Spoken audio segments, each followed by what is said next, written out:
The judge stood up, not to call order, not to address the room.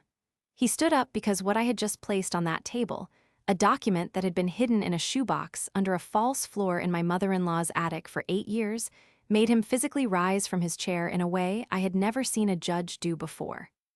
And in that moment, every person in that room understood that the woman who had spent the better part of a decade telling anyone who would listen that my daughter did not truly belong in our family had just run out of road.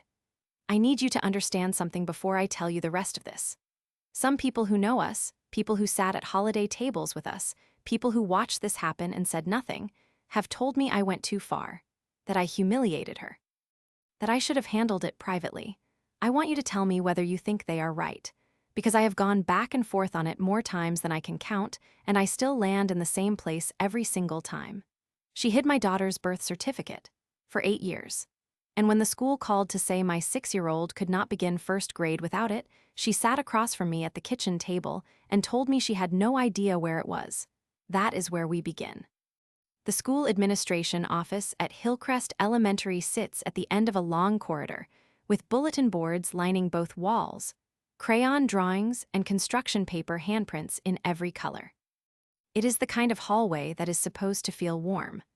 On the morning of August 22nd, it felt like the longest walk I had ever taken. The assistant principal, a woman named Lorraine Ackhaffer, had called me the evening before. Her voice had been careful in the way that people are careful when they do not want to deliver news that might cause a scene. She explained that for enrollment in first grade, the district required an original birth certificate or a certified copy, not a hospital record, not an immunization form, not any of the other documents I had submitted. An original or a certified copy. And that without it, Nadia could not be placed in a classroom. I had thanked her calmly. I had written down what she said. I had hung up the phone and stood in my kitchen for approximately 4 minutes doing nothing at all before I felt the room settle back into focus. Nadia was in the living room watching something with cartoon animals. She had her legs tucked up under her on the couch the way she always did, her sneakers still on, her backpack sitting by the front door because she had packed it 3 days early because she was that excited about starting first grade. She had chosen the backpack herself. Purple with a small silver zipper pull shaped like a star. I did not tell her that night that there was a problem. I called my husband, Darian Osei, who was traveling for work. He answered on the second ring. I told him what Lorraine Ackhaffer had said. There was a silence on his end that I recognized, the particular silence he has when something is happening that he does not yet want to name out loud. The original should be in the lockbox, he said finally. It is not in the lockbox, I told him. I checked the lockbox the moment I got off the phone. It is not there. Another silence. Then, my mother had a copy. She asked for one when we finalized the adoption. And there it was. Let me tell you how we got here. I married Darian Osei on a Saturday in October, 9 years ago, at a small ceremony in the courtyard of a restaurant in the neighborhood where we had both grown up. It was not a large wedding. Darian's family is not a large family, just his mother, Celestine Osei, his older brother Quaim, and Quaim's wife, a quiet woman named Bettina who has always seemed to be operating under the assumption that the less she says in any given room, the safer she is. I had begun to understand why within the first year. Celestine Osei is a woman who communicates almost entirely in implication. She does not say things directly. She never has. What she says instead are things like, "Of course, every family does it differently," or "I'm sure that works for some people," and those sentences land in the room and sit there, and everyone understands what they mean, and no one is supposed to acknowledge that they understood. It is a system that works only if everyone agrees to participate in it. I did not agree. But I was new to the family, and I was still learning the geography of it, and for the first couple of years I mostly held my tongue and watched. What I was watching for was this. I wanted to understand what she actually wanted. Because in my experience, people who communicate entirely in implication are protecting something. And if you can figure out what they are protecting, you can understand why they do everything else they do. It took me about 18 months to figure it out. What Celestine Osei was protecting was the story she had built about her family, its shape, its composition, its legacy. She had a very specific picture in her mind of what the Osei family was and what it would continue to be. And from the moment Darian and I began discussing adoption, she had understood, without ever saying it, that I was going to change that picture in a way she could not control. Nadia came to us through the foster system when she was 2 years old. She is, at this point in the story, the most important person in it. She was a serious child who became a joyful one once she understood that she was staying. She called me Mama within 6 months. She called Darian Daddy within a week. Children know where safety is. They move toward it the way plants move toward light, not because anyone told them to, just because it is the only direction that makes sense. Celestine never moved toward Nadia. She moved sideways. She moved in circles. She attended the finalization hearing, stood in the courtroom in a cream-colored blouse and smiled for the photographs, and said all the correct things, and then on the drive home, I know this because Darian told me later, much later, she told him in the car that she hoped he understood what he had taken on. That she hoped he had thought about it carefully. That these children, those were the words she used, these children often came with histories that didn't become visible until later. Darian told her to stop. He told me he told her that. I believe he told her something. I do not know if it was enough. But by the time I learned the full content of that conversation, I had already been watching Celestine for 3 years, and very little she did surprised me anymore. The pattern established itself quietly. Celestine was not cruel to Nadia the way people imagine cruelty, no raised voices, no cold shoulders that a child could name or point to. It was more precise than that. It was the way she would bring gifts for Quaim and Bettina's sons and have nothing for Nadia, and then say, when anyone noticed, "Oh, I didn't realize you were bringing her today." It was the way she referred to Nadia's birthday as the day you brought her home, rather than her birthday. It was the way she kept a framed photograph in her hallway of every grandchild, and when I counted one afternoon while I was waiting for Darian, there were 7 photographs, and not one of them was Nadia. The first time I addressed it directly was about 4 years into our marriage. Nadia was 4. We had gone to Celestine's house for a Sunday dinner, and Quaim's oldest son, who was 7 at the time, had said something to Nadia. I did not hear exactly what. I was in the kitchen, and Nadia had come to find me with her face doing that particular thing children's faces do when they are working very hard not to cry. I took her outside. I sat on the back steps with her and I asked her what happened. She said, "Theo said I'm not a real cousin." I walked back inside. I found Celestine in the living room and I said, quietly and directly, "Nadia just told me what Theo said to her.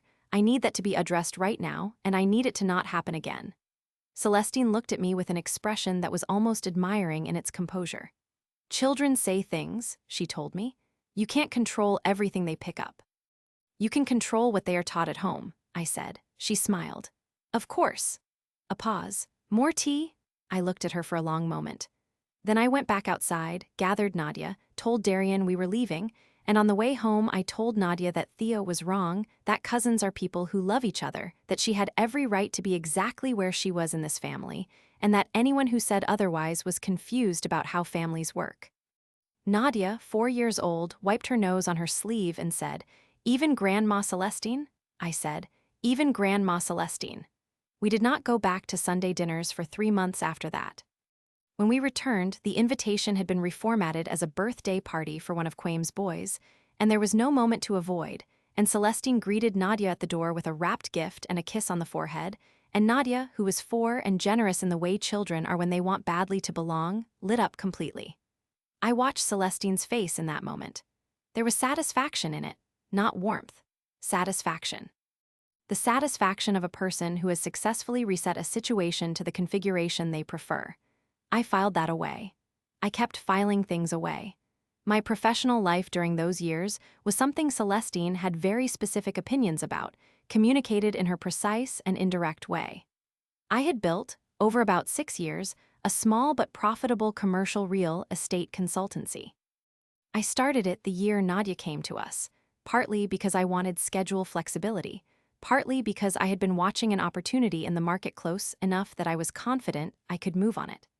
By the time Nadia started kindergarten, the business was generating enough that we were comfortable in a way I did not discuss at family dinners. Celestine believed I was helping out a little with some kind of office job. This was partly because Darian and I had made a mutual decision not to showcase our finances. We both grew up around families where money created competition and grievance, and we wanted no part of that. And partly because whenever anyone asked me directly what I did, I would say, "Commercial consulting," in a tone that invited no follow-up, and people in Celestine's orbit tended to interpret professional quietness as professional insignificance.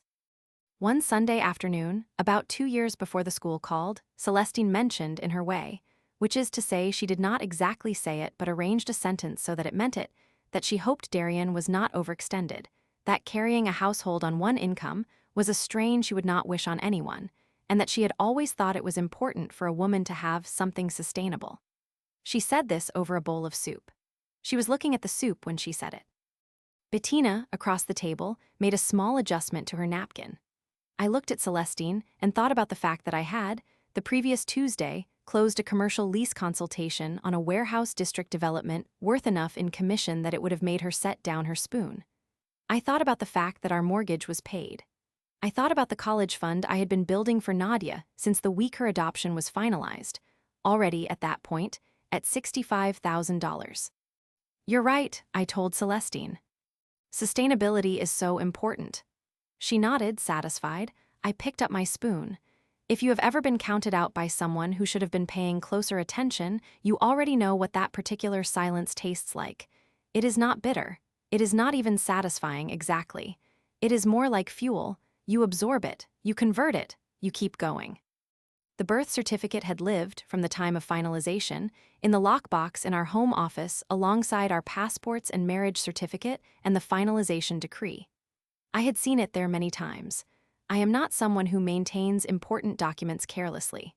Every 6 months or so, I opened that lockbox, inventoried what was in it, and confirmed everything was present. In March, 2 years before the school called, I know it was March because we had just come back from a trip, I opened the lockbox and noticed the certificate was gone. I told myself I must have moved it. I looked in other files. I looked in the filing cabinet in the office. I did not find it, and I logged the absence in my head the way I log things, calmly, factually, without drawing a conclusion yet, because I did not yet have enough information to draw one. 4 days later, Celestine had come for dinner. She was in our home office for about 10 minutes, alone, looking for what she said was a pen. The door was not locked. The lockbox was not locked that day because I had been inside it that morning looking for the insurance paperwork. I did not say anything, but I began to look more carefully. The following month, Darian mentioned that his mother had asked to see Nadia's adoption paperwork. She had said she wanted to make sure she had a copy for her records. Darian had told her we would get her a certified copy if she needed one for something specific, and she had dropped the subject, and he had thought nothing more of it. I thought quite a lot more of it. I began asking quiet questions of a specific kind. Our attorney on the adoption had been a woman named Renata Fujimoto, who had since moved to a family law practice 2 counties over. I called her not to report anything. I had nothing concrete to report, but to understand, in general terms, what the implications would be if an original adoption finalization document were removed from a parent's possession without their knowledge. Renata had gone very still on the phone. She did not use the word that I was not yet ready to use either. But she told me what I would need to do if I ever found the document and where it had gone, and she reminded me that a certified copy could be obtained from the county clerk's office, and that the original, while symbolically significant, was not the only valid instrument. I thanked her. I filed everything. She told me exactly where I knew I would need it. Then I went and got a certified copy from the county clerk's office and put it somewhere that was not our home. What I did next, the part that mattered, was wait. Not passively, strategically, because I still did not know for certain that it was Celestine. I had a very strong theory. I had the absence, the timing, the history of a woman who had never accepted my daughter's place in this family, but I did not know. And I needed to know, and I needed to be able to prove what I knew. The attic at Celestine's house is accessible through a pull-down staircase in the hallway outside the guest room. I had been in it once, 2 years before, helping Darian retrieve holiday decorations she had asked him to bring down. It was organized in Celestine's way, boxes labeled in her handwriting, everything in its place. A woman who understood that control of physical space was a form of power and exercised it accordingly. There was a section in the back left corner, behind 2 stacked plastic bins of winter linens, where several shoeboxes were lined up against the baseboard. I had noticed them because one of them had a handwritten label that said only D, and D is Darian's name. I had not opened them. I had not been in a position to open them. And I had told myself, standing there that day looking at them, that I would come back when I understood what I was looking for. By the time Lorraine Ackhafer called me about Nadia's enrollment, I understood exactly what I was looking for. The call came on August 21st. On August 22nd, Darian drove to his mother's house under the explanation that he needed to retrieve something from storage. He went alone. He was in the house for 37 minutes. When he came home, he set a shoebox on the kitchen counter and opened the lid and took out, from underneath a folded piece of cloth, our daughter's original birth certificate. He stood there holding it, and his face was doing something I had never seen it do before, something that was not quite grief and not quite rage, and was, I think, the particular expression of a person who has just confirmed a thing they had been hoping they were wrong about. Nadia was at my sister's apartment. She was not in the house. Darian held up the certificate.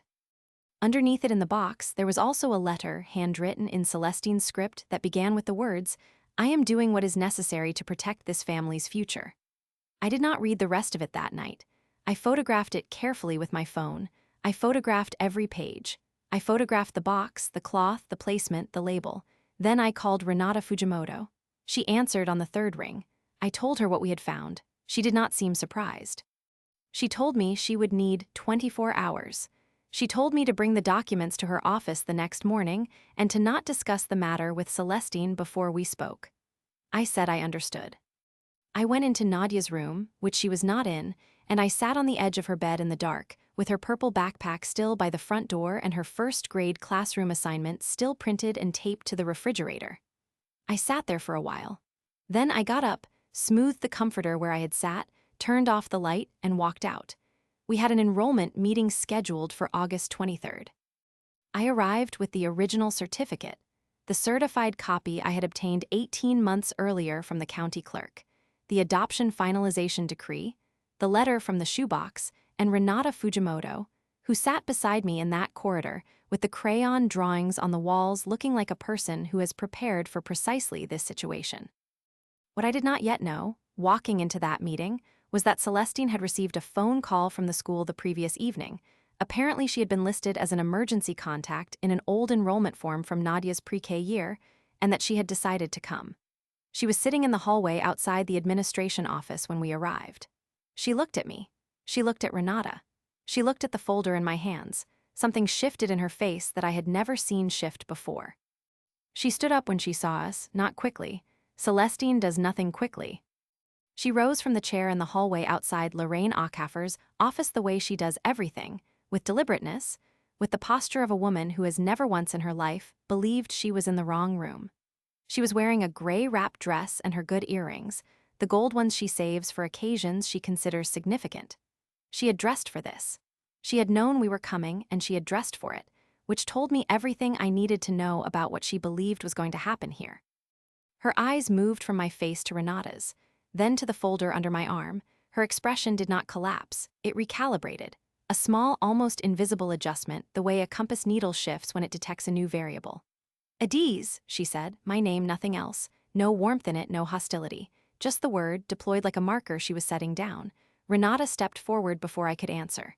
"Mrs. Osai, I'm Renata Fujimoto.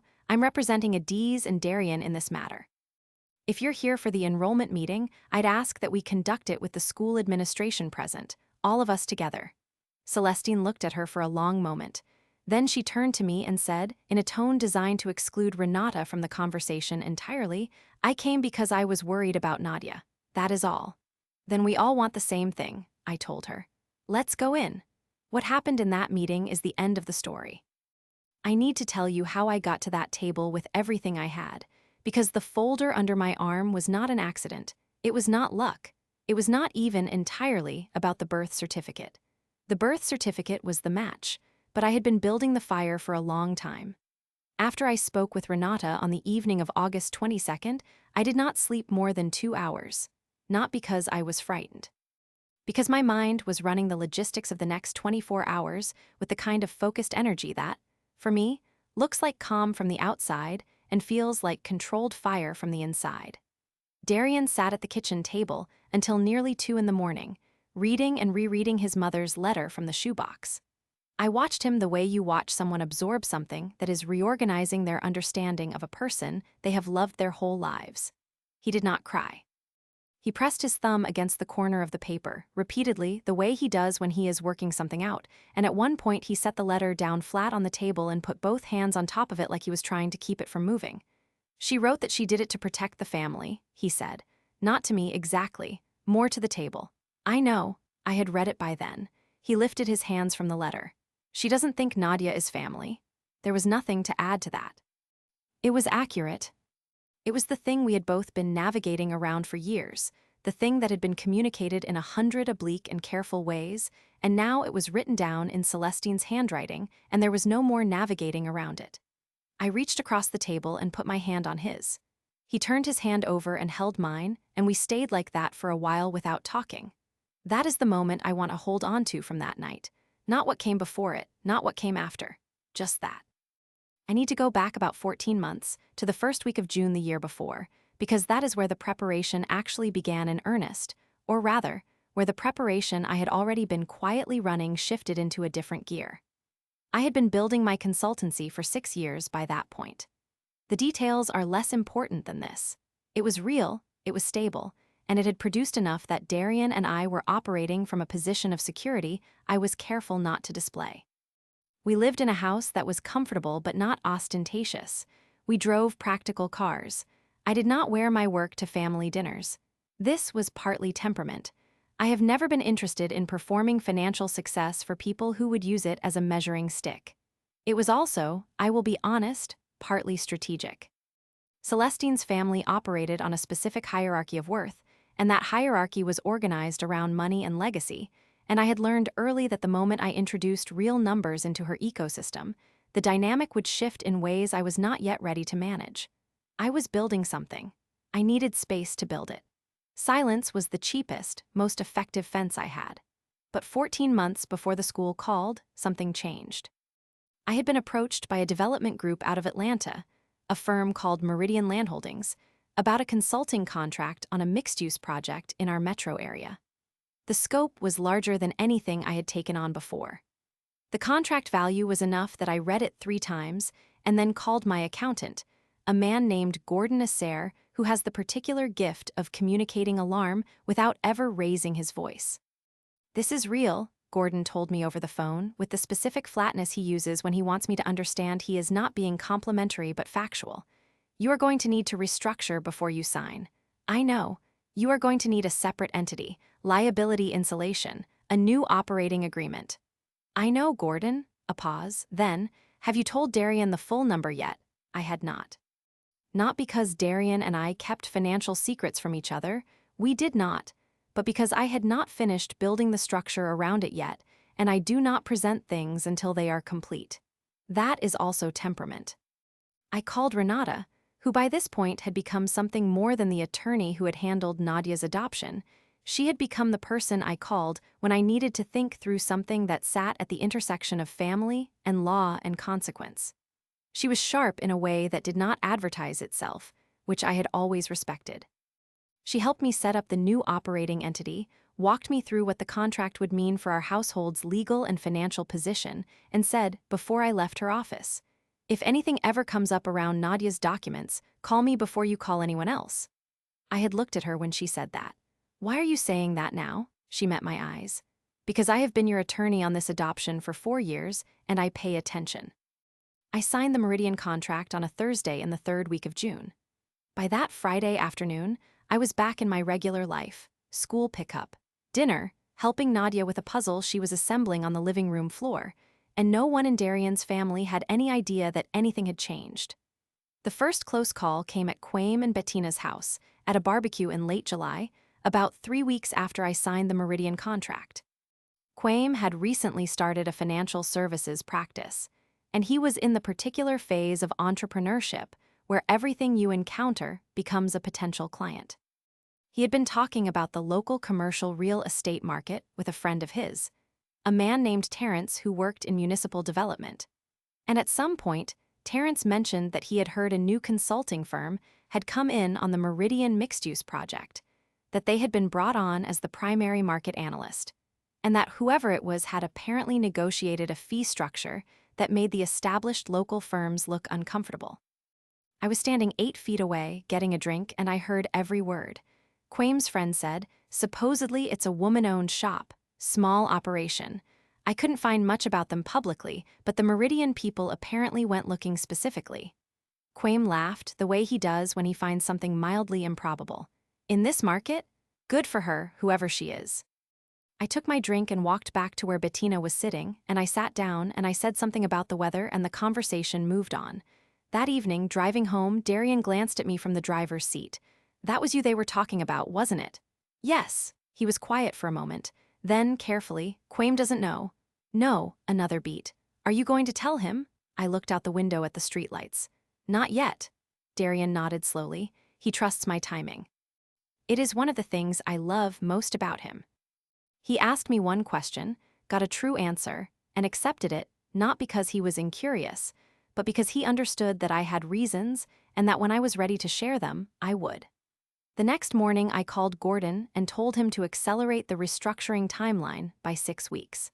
If Terrence knew enough to describe the project at a backyard barbecue, the information ecosystem was moving faster than I had accounted for. I needed the legal insulation complete before the project entered its public-facing phase. Gordon said he would have the new documentation to me by the end of the following week. He had it to me by Wednesday. The second close call was Celestine's doing, which did not surprise me. It was a Sunday dinner in September, about 2 months after the barbecue. Nadia was at the table, eating quietly, the way she does when she is in a room where the adult energy is complicated. She has always been perceptive that way, reading atmospheres the way other children read picture books. I had noticed she was watching Celestine more carefully lately, with the particular attention of a child who is trying to figure out whether a person is safe. It made something in me go very still every time I saw it. Celestine had been speaking about a property that Quame was considering, a small commercial space he was looking at for a second office location. She was advising him in her way, which involved a significant amount of reference to how things were done and what the family's approach had always been. At some point, she turned to me, in the way she does when she wants to make a point that is technically addressed to me but actually addressed to the room, and said, "Of course, commercial property is such a different calculation than residential. The variables are much more complex. Not everyone has the background to really evaluate it properly." There was a beat. Bettina adjusted her napkin. "That's true," I said pleasantly. "The due diligence requirements alone take most people by surprise."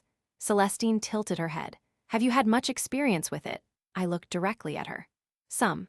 She held the look for just a moment, a fraction of a second longer than was entirely comfortable, and then she smiled and turned back to Quame and said, "You should speak to someone at the bank. They can refer you to the right people." Under the table, my hand was completely still on my knee. My heart rate had not changed. I had learned, by that point in my life, that the most important thing about moments like that one is not what you say. It is what you don't confirm. You can be truthful and complete and reveal absolutely nothing, all at the same time. It is a skill. I had practiced it for years in rooms that did not deserve my real self. What I did after I got home was call Renata and ask her to walk me through, one more time, what a filing would look like if we ever needed to act on the document situation.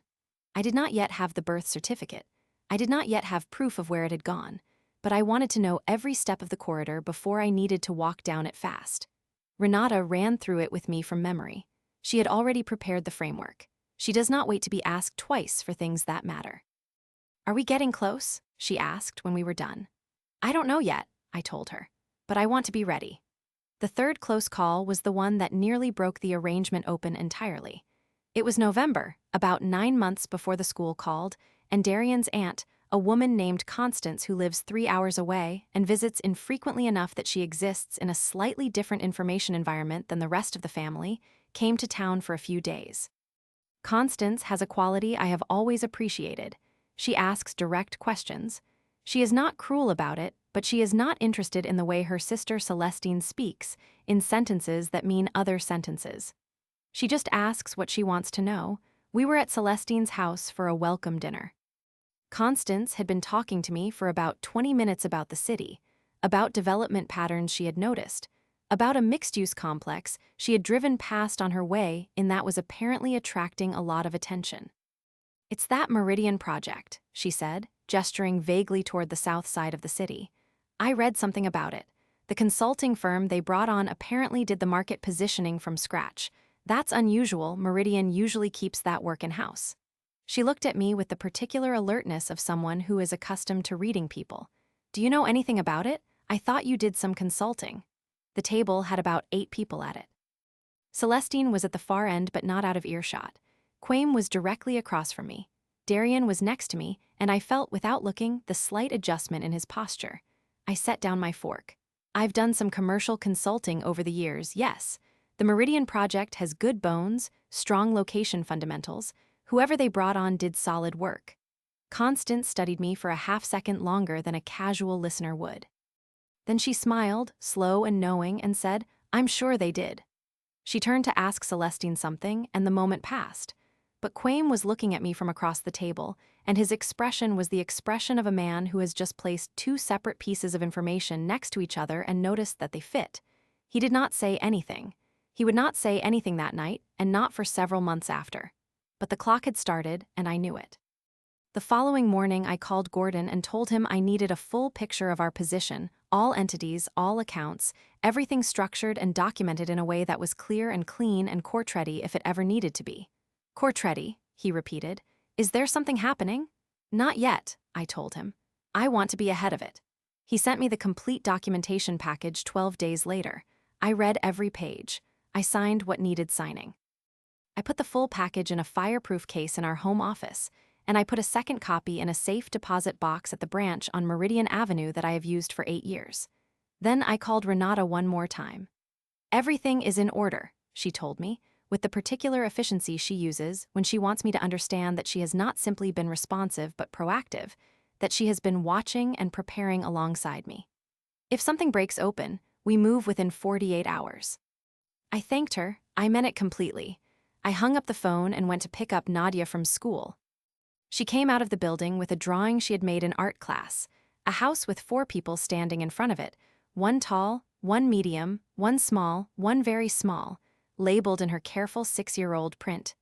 Daddy, Mama, me, and a figure at the edge she had labeled Theo, which made me laugh despite everything, because of course she had included her cousin even when her cousin did not always include her.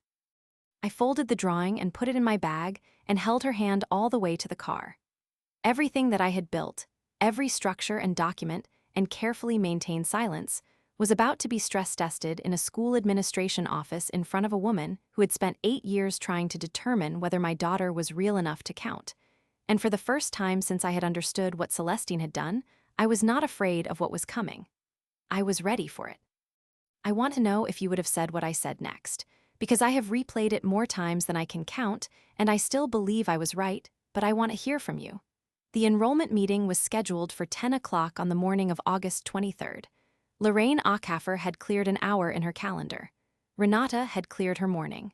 Darian had rearranged 2 calls. I had arranged for my sister, Yuend, to take Nadia to a children's museum across town.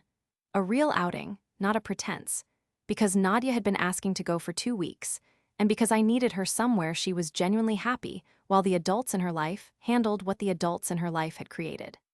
Nadia left the house at 8:45 with her jacket zipped, and her sneakers lit up with every step, and absolutely no idea that anything about the day was unusual.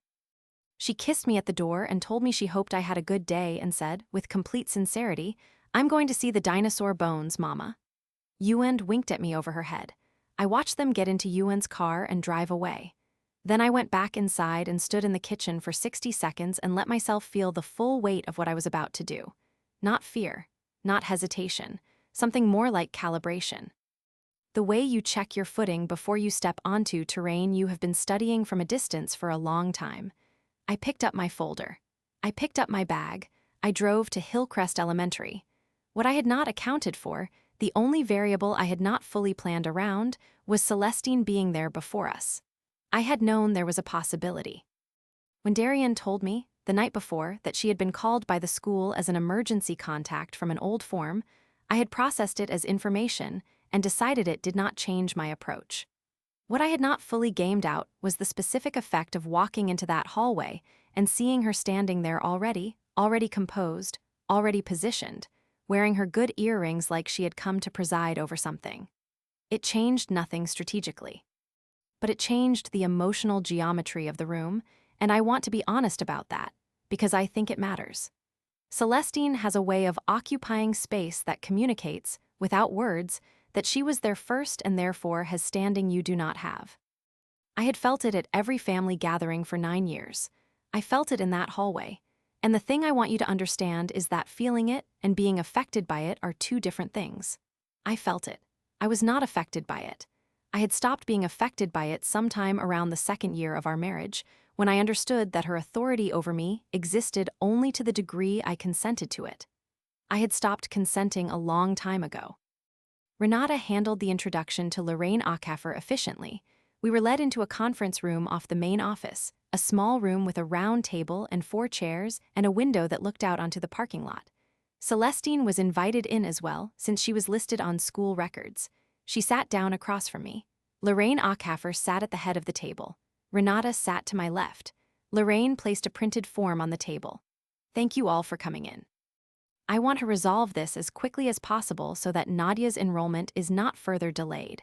As I explained on the phone, we need the original birth certificate or a certified copy from the issuing county office. Celestine spoke before I could. Her voice was measured, concerned, the voice of a grandmother who has come because she cares. I think there's been some confusion about the documents. I was actually hoping we could clear this up today as a family without.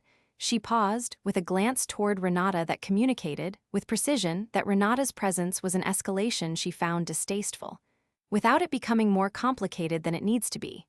Lorraine Ackhafer looked at Renata. Renata opened her portfolio. I put the folder on the table. Here is what the folder contained and why each item was there. The first item was Nadia's original birth certificate, which Darian had retrieved from the shoebox in his mother's attic the previous evening.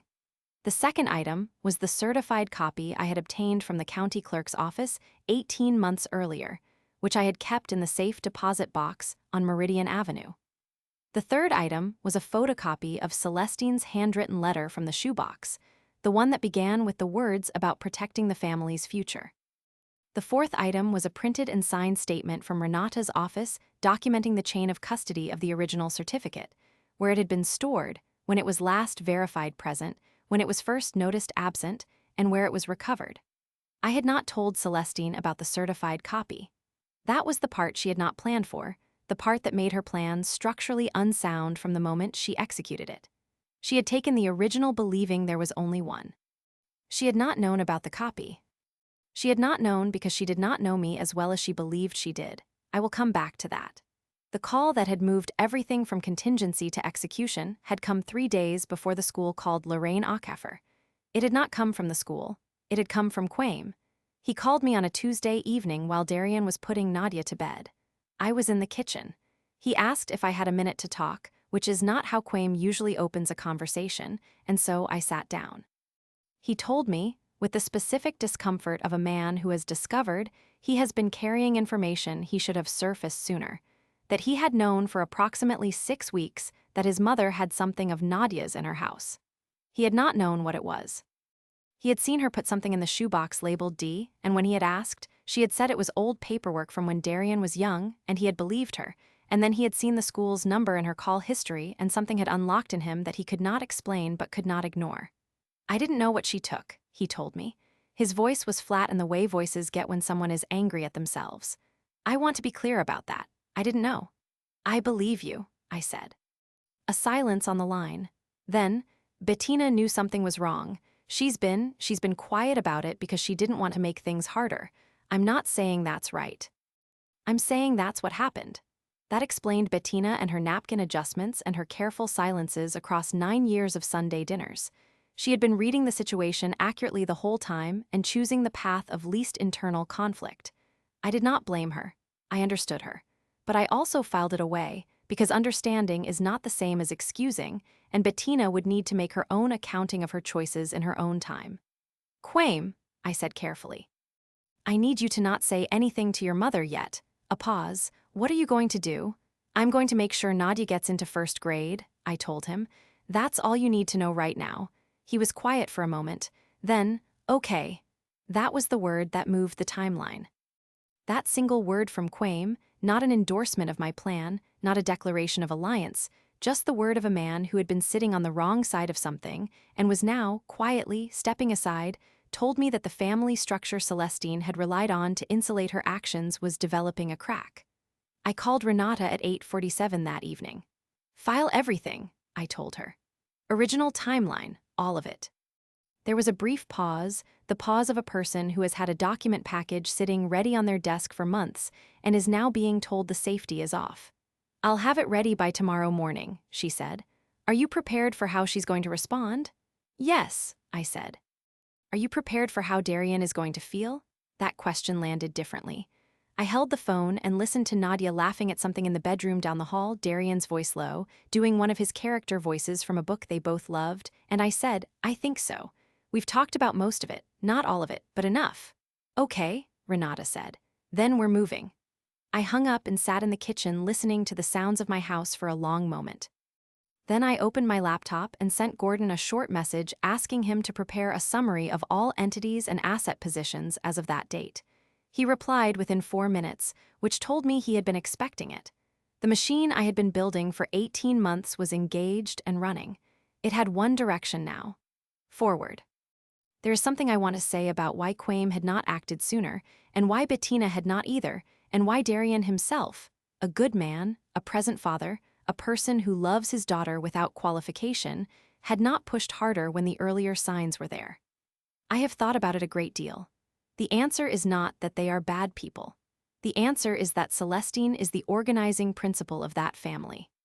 She is the person around whom everyone else has arranged their behavior for so long that challenging her feels less like disagreement and more like challenging gravity, technically possible, experientially disorienting, and carrying consequences that are difficult to predict. Quaim and Bettina had built their marriage partly within the architecture of Celestine's approval. Darian had spent decades loving a mother who communicated love conditionally and had learned, the way children of conditional love always learn, to manage rather than confront. None of that is my excuse to make for them, but it is the context in which what happened in that conference room needs to be understood. Because what happened in that conference room was not just about Celestine. It was about all the times the people who should have spoken had been quiet instead. And when the silence finally broke, it did not break gently. She looked at me across that table the way people look at someone they have already decided does not matter. I had been waiting for that look for 9 years. Lorraine Aucaffer had just confirmed, reading from the form in front of her, that the certified copy I had submitted was valid for enrollment purposes and that Nadia's placement in first grade could be processed that morning. Straightforward. Clean. Done. Celestine set both hands flat on the table. I want to understand something, she said, with the particular steadiness of a person choosing a very specific angle of approach. How exactly was a certified copy obtained without the original? Renata answered before I could, because that is Renata's job and she is extremely good at it. The issuing county clerk's office retains the original filing. A certified copy can be requested by any legal parent or guardian at any time. Adiz requested one 18 months ago. Celestine absorbed this. Her hands stayed flat. 18 months ago. That's correct. A beat. Celestine turned to me. Why? I looked at her directly. Because the original had gone missing from our lockbox, and I wanted to make sure Nadia's documents were secure. Something moved through Celestine's face. Not panic, calculation. She was running the implications in real time, finding the edges of what had just been said, looking for the interpretation that cost her the least.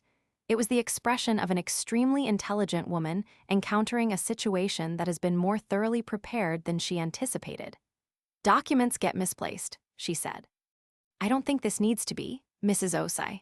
Renata's voice was pleasant and absolute. I'd like to address a few additional items that are relevant to this matter, if Ms. Aucaffer permits. Lorraine Aucaffer looked between us. She was a careful woman doing a careful job, and she had figured out, within the first 4 minutes of this meeting, that what was happening in her conference room was larger than an enrollment issue. She said, "Go ahead." Renata placed the printed statement on the table, the chain of custody documentation. This is a statement of record establishing the history of Nadia's original birth certificate. It documents when it was last verified present in the Osei family home, the period during which it was absent, and where it was recovered yesterday evening.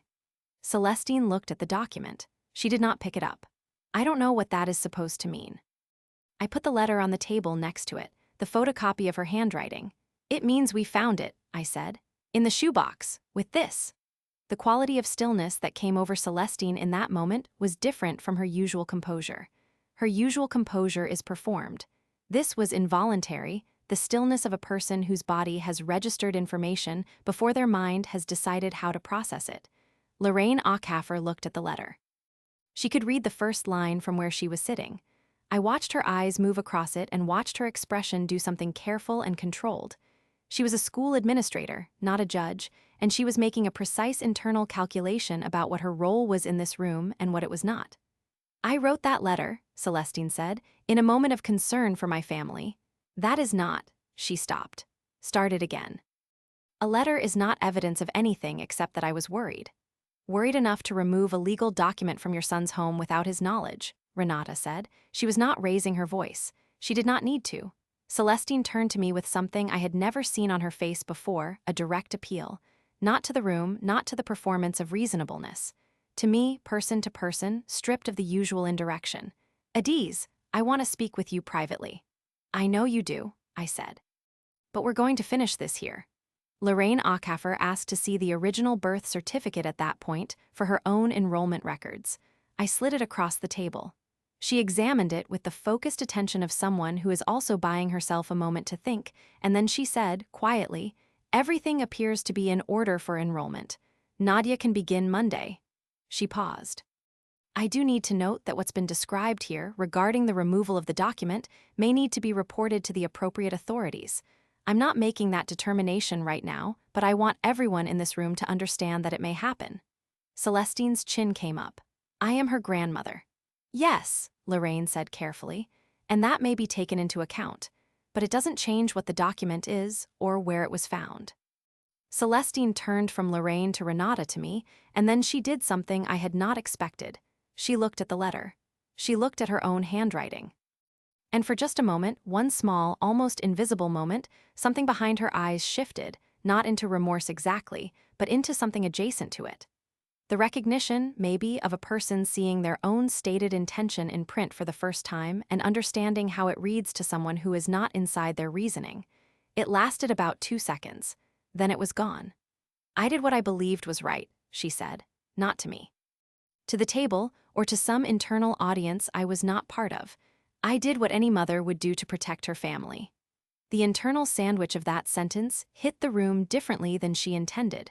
What any mother would do. I thought about Nadia packing her backpack 3 days early. I thought about the purple bag with the star zipper pull sitting by our front door.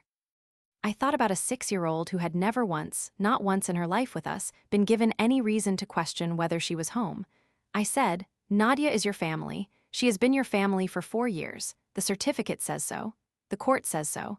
And the fact that you hid it does not change either of those things. It only changes what we do next. The room held that. Renata placed the last document on the table. It was a formal notice, prepared the previous evening, outlining the potential legal exposure of the document removal and the family's options going forward. It was not a lawsuit. Not yet. It was a statement of position, and of intention, and of the very specific message that nothing about this situation was going to be absorbed into the family's usual management of uncomfortable truths. Celestine looked at it. She looked at Renata. She looked at me. If you are still with me right now, I need you to know that what happened in the next moment is the reason the judge eventually stood up. Because Celestine, who communicates entirely in implication, who has never in my presence said a direct cruel thing about my daughter, looked at that notice and said, with perfect evenness, she was never going to be a real Osei. I was trying to give you time to come to terms with that. Lorraine Auckhaffer put down her pen. Renata went very still. I looked at Celestine for a long count of 3. Then I said, the court order from 4 years ago disagrees with you. So does every legal document in this folder. And in about 30 minutes, so is going to a family court judge, because Renata filed a petition this morning, and we have a hearing scheduled for 2 o'clock this afternoon. Celestine's composure did not shatter. It did not crack. It did something more precise. It narrowed, like a beam of light going through a lens, concentrating into something that was no longer composed, but was simply held together by force of will. You filed, she stopped. This morning, I confirmed, before we came here. That was mini payoff 4, the irreversible action. The door that does not have a handle on the inside. I had one more thing to say. The family court building on Delacroix Street has a waiting area on the second floor with rows of plastic chairs and a water fountain that makes a sound like it is always about to stop working. I have sat in that waiting area twice in my life. The first time was 4 years ago, the day Nadia's adoption was finalized, when I held her hand and watched the elevator doors open and thought, this is the day the paperwork catches up to what was already true. The second time was the afternoon of August 23rd, when I sat in the same row of plastic chairs with Renata on one side and Darian on the other, and waited for a family court judge named the Honorable Desmond Terberg to have 30 minutes in his schedule. Celestine was not in the waiting area. She had left Hillcrest Elementary's parking lot in her car, alone, as Lorraine Ackhaffer had noted with a particular kind of careful neutrality, approximately 4 minutes after our meeting concluded. Renata had informed her, before she left, that she was named as the respondent in the petition filed that morning, and that she would be receiving formal notice by end of business. Celestine had listened to this with her coat already on and her purse in the crook of her arm, and she had said nothing. That was new.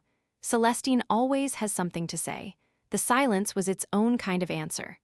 Quaim had called Darian while we were driving to the courthouse. I heard the call through the car speakers. Quaim's voice was tight in the particular way of someone managing several competing emotions at once, and he said, "Mom called me. She said Adiz is trying to destroy the family." A pause. Darian looked straight ahead at the road. Quaim said, "I told her she should have thought about that before she went into their house." Darian said, "Thank you, Quaim." Another pause. "Is Nadia okay?" "She's at the museum," Darian said. "She doesn't know anything is wrong." "Good." A beat. "Tell me what you need." That was the second crack in the architecture. It was not a small one. Judge Terberg's clerk had told Renata when she filed that morning that the matter could be heard on an expedited basis, given that a child's school enrollment was directly affected. That is the detail that had moved everything forward faster than Celestine had anticipated, not the petition itself, but the fact that a 6-year-old not being able to start first grade gave the filing a specific urgency that the family court system takes seriously. By 12:45, we had a confirmed time slot. By 1:15, we were in the building. By 1:50, we were in the courtroom. It was not a large courtroom. Family court rarely is. There were 6 rows of benches, a clerk's desk, and a raised bench behind which Judge Terberg sat with the specific settled attention of a man who has heard a great many family matters and long since stopped being surprised by the shapes they take. He was in his late 50s. With reading glasses, he pushed up his nose before he looked at documents and pushed back down when he looked at people. Renata presented the matter concisely. She is very good at concision, at giving a judge exactly the information he needs in exactly the order he needs it without performance or embellishment. She laid out the timeline. The adoption finalized 4 years prior, the original birth certificate verified present in the family home as recently as 22 months ago, the certified copy obtained after its absence was noted, the recovery of the original from the respondent's attic the previous evening, and the handwritten letter recovered with it. Judge Terberg read the letter. He read it entirely, which took about 45 seconds, and while he was reading it, the courtroom was quiet in the way courtrooms get when the person with authority is doing something with focused attention and no one wants to interrupt the process. His clerk, a young woman at the desk to his left, had stopped typing. He took his glasses off. He looked at the letter for another moment with his glasses in his hand. Then he looked up. Not at Renata. Not at the respondent's chair, which was occupied by a family court attorney named Belinda Carr, who had been retained by Celestine sometime in the 4 hours between our school meeting and the hearing. An extremely fast retention that told me Celestine had known this was a possibility and had planned for it, which told me something I filed away about the depth of her preparation. Judge Terberg looked at me. "Ms. Osei," he said, he used my name, which is not always how these things go. "Your daughter is 6 years old." "Yes, Your Honor." "And she was scheduled to begin first grade this Monday." "Yes." He put his glasses back on and looked at the letter again. Then he did something I had never seen a judge do in person. He stood up. Not to call order, the room was already quiet. He stood up the way a person stands up when they are doing something with their body because their body needs to do something. because sitting still is insufficient to the moment. He stood at his bench and read the letter one more time standing up, and then he set it down very precisely in front of him and looked at Belinda Carr. "Counselor," he said, "I'm going to ask you to speak to your client before I make a determination, because what I'm reading here is not a misplaced document, and it is not a family miscommunication. What I'm reading is a statement of deliberate intent to interfere with a court-finalized adoption, and I want to make sure your client understands the distinction between how this is being framed and how it is being received." Belinda Carr said, carefully, "Your Honor, my client's position is that her actions were motivated by concern for." I read her stated motivation. He indicated the letter with one hand. "It is written down. I have it in front of me. What I am telling you is that the framing of protective concern does not alter the legal character of removing a child's legal documentation from her parents' home without authorization." He paused. "Does your client understand what I'm describing?" Belinda Carr looked at the papers in front of her. "I believe she is beginning to, Your Honor." There was a sound, not quite a breath, not quite a word from somewhere behind me. I did not turn around. I did not need to. I had been hearing Celestine compose herself for 9 years, and I recognized the particular quality of that sound. It was the sound of a system encountering a variable it had not successfully accounted for. Judge Ichterberg sat back down. He looked at me again. "Ms. Osei, your daughter can begin school Monday. That is not in question and has not been in question since I read the first paragraph of this petition. The certified copy submitted to Hillcrest Elementary is valid. The original has been recovered. Enrollment is not in jeopardy." He let that land for a moment.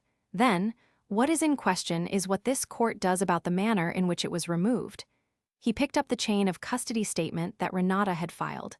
"This document establishes, with specificity, the period of absence. The letter establishes intent. Together they constitute a record that is, at minimum, relevant to a finding of interference with a court order, specifically the adoption finalization order issued by this court 4 years ago." He looked at Renata. "Counselor, are you pursuing that finding?" Renata said. "We are, Your Honor. We are also pursuing a finding of unlawful removal of legal documentation and requesting that the court issue a formal order prohibiting the respondent from any future contact with the petitioner's household documents or personal records." Judge Ichterberg wrote something. "I'm also going to refer this matter to the District Attorney's Office for review of potential criminal exposure. The removal of a court-ordered adoption document is not a civil matter in isolation. It has potential criminal dimensions this court cannot adjudicate but can and should flag." He looked at Belinda Carr. "Your client should be aware of that." Belinda Carr was writing something very fast. She nodded without looking up. I had been sitting very still throughout all of this. My hands were flat on the table in front of me. At some point, without quite registering it, I had been holding my breath. I let it out slowly. Darian's hand found mine under the table and held it, and I held back, and neither of us spoke. "Ms. Osa." Judge Ichterberg was looking at me again. "I want to say one thing directly, outside of the formal record, and then we will proceed." He paused. "Your daughter is legally, fully, and permanently a member of your family. She has been for 4 years. No document, removed or otherwise, changes that. No letter, regardless of its author's stated beliefs, changes that. I want that to be stated plainly in this room." I looked at him. "Thank you, Your Honor." He nodded once, and then, almost to himself, he said, 8 years. He had looked back at the petition. "The letter is dated 8 years ago. The document was likely taken more recently," Renata said. "The letter appears to have been written around the time of the adoption finalization." Judge Ichterberg looked at the letter for a moment with an expression that I can only describe as the expression of a person who has seen a great deal and still finds certain things quietly astounding. Then he returned to the matter with the efficiency of a man who has a full afternoon ahead of him, and the formal portion of the hearing proceeded. What I said last, before we left that courtroom, I said to Renata, not to the judge, not to Belinda Carr, not to the empty respondent's chair because Celestine had been asked to wait in the hallway with her attorney during the formal determination. I said it quietly, more to myself than anything, but Renata heard it and she looked at me and gave a single, precise nod. "Nadia starts Monday," I said. That was enough. That was, in the end, the only thing I had needed it to be. The formal order came down 4 days later. Judge Ichterberg's determination established a finding of interference with a court-finalized adoption order and issued a permanent no-contact directive prohibiting Celestine from accessing, removing, copying, or retaining any legal or personal documents belonging to Darian, Nadia, or me. The district attorney's office opened a review the following week.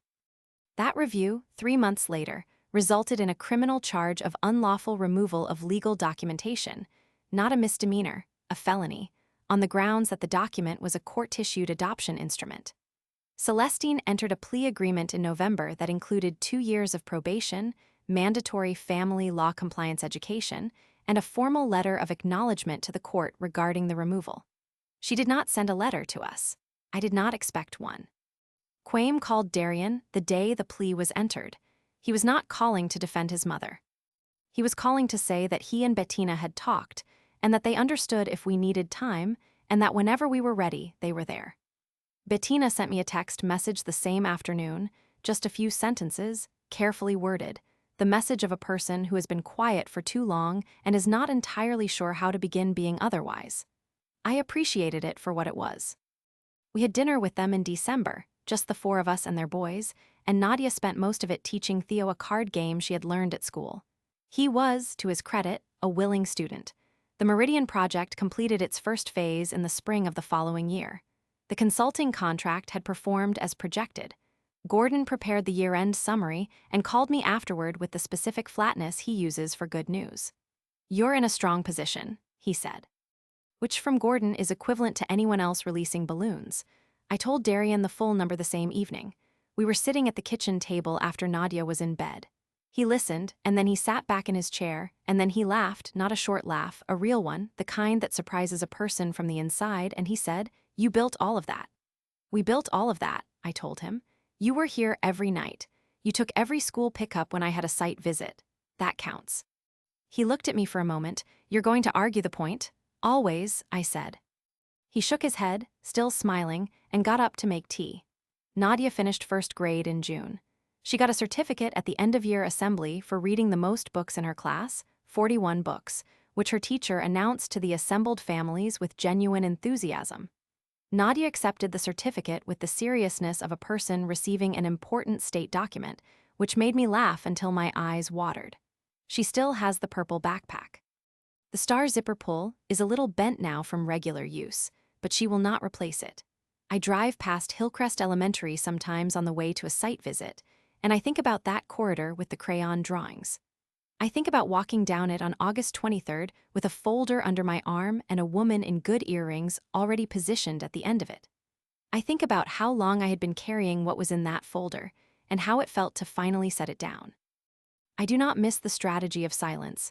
I was good at it, and it served its purpose, and I am glad to be done with it. Celestine and I have not spoken. I do not know if we will.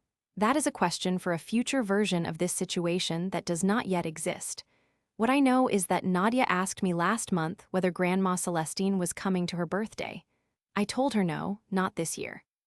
She thought about it for a moment, the real thinking that 7-year-olds do, where you can see them genuinely working something out, and then she said, "Is she in trouble?" I said, "Something like that." She nodded slowly, the nod of a child filing information accurately. Then she said, "Can we have the cake with the strawberries?" I said yes. She went back to her homework. That was enough. So here is what I want to know from you. Celestine said she did what any mother would do to protect her family. I said Nadia was her family, and I put documents on a table that proved it, and I did not give her a private way out. Some people who were there that day think I should have handled it quietly, kept it inside the family, spared her the formal consequences.